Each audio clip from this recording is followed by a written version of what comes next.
अगर आप चाहते हैं कि तारक फिल्म्स का ऑडियो वीडियो सबसे पहले आप तक पहुंचे, तो हमारे चैनल को सब्सक्राइब जरूर करें और बेल आइकन को दबाना ना भूलें।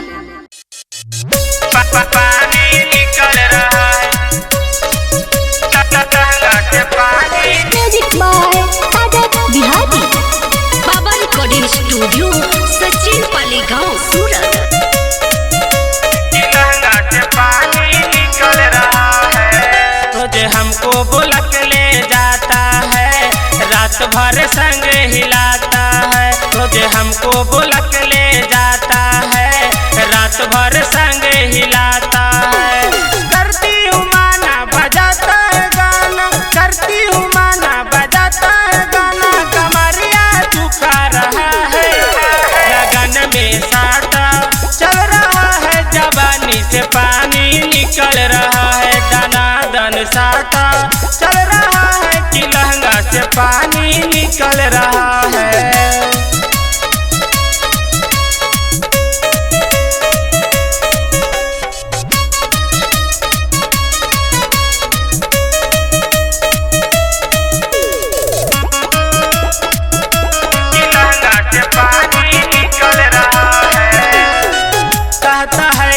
जितना चाहिए मिल जाएगा दाम जी, एक मिनट करने नहीं देता है उमराम जी, देता है उमराम जी। कहता है कि जितना चाहिए मिल जाएगा दाम जी, एक मिनट करने नहीं देता है उमराम जी। यादव जी के लड़का दिखाता है पैसा, यादव जी का लड़का दिखाता है पैसा, मुँह में जबरी धरा रहा है। लगन में साटा चल रहा है, जवानी से पानी निकल रहा है। दाना दन साटा चल रहा है कि लहंगा से पानी निकल रहा है। पानी निकल रहा है, लहंगा से पानी। म्यूजिक बाय तारक बिहारी, बाबा रिकॉर्डिंग स्टूडियो, सचिन पालीगांव, सूरत। लहंगा से पानी निकल रहा है, पूरा परतिया सारी सारी रतिया लेता है मजा पारा पारी जी।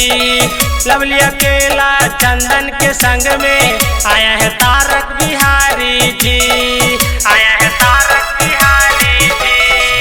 पूरा परतिया सारी सारी रतिया लेता है मजा पारा पारी जी। लवली अकेला चंदन के संग में आया है तारक बिहारी जी।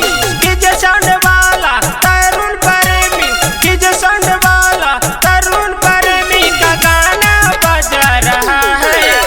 लगन में साटा चल रहा है, जवानी से पानी निकल रहा है। दाना दन साटा चल रहा है कि लहंगा से पानी निकल रहा है। तुझे हमको बुलक ले जाता है, रात भर संग हिलाता है। तुझे हमको बुलक ले जाता है, रात भर संग हिलाता है।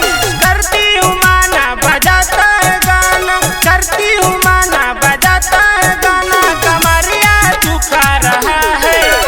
लगन में साटा चल रहा है, जवानी से पानी निकल रहा है। दाना दन साटा चल रहा है कि लहंगा से पानी निकल रहा है। बाबा रिकॉर्डिंग स्टूडियो, सचिन पालीगांव, सूरत।